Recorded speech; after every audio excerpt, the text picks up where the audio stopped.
welcome back to my channel. Hope you all are doing well. Today in the kitchen I'll be showing you how to make this delicious cheese scones.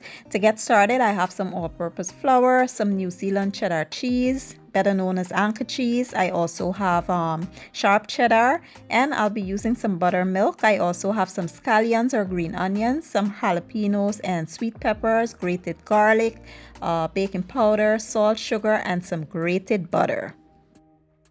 To begin, you want to add all your dry ingredients to the flour, which are the salt, sugar, and the baking powder.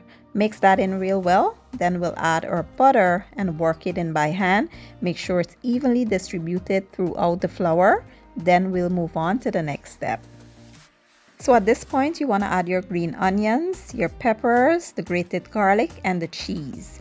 Mix well, and then we will go in with our buttermilk. Now you don't have to use buttermilk, you can use any milk that you have on hand. And once you add the milk in here, you want to mix it until a dough is formed. You want to avoid kneading the dough. Just mix until everything comes together perfectly. Then we will lay it onto our floured surface, and I'll show you all the next step.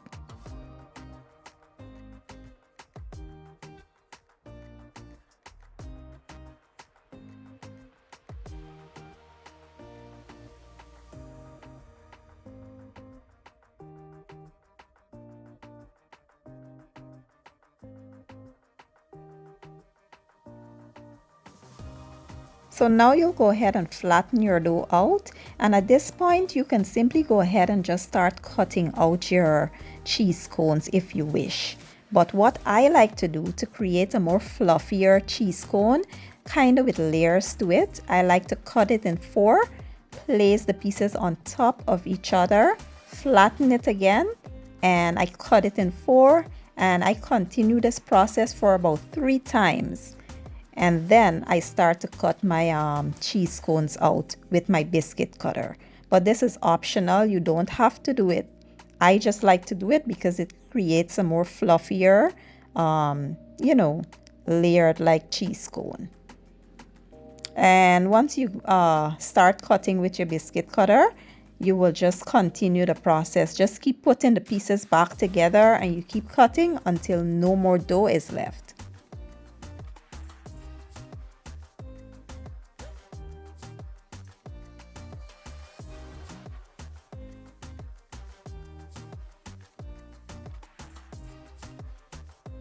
And just a quick reminder, these do not have to be perfect. Unless you like them perfect, they don't have to be perfect. It would not affect the taste, the texture, or any of that.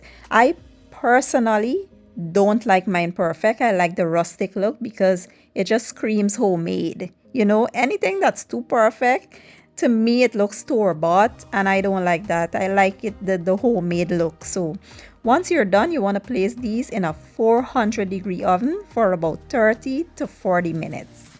After about 35 minutes in total, they are finally done. They look and smell amazing.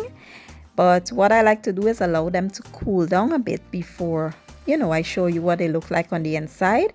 So here I place them on a wire rack, and we will brush some melted butter. And that's it. Quick, easy, and simple.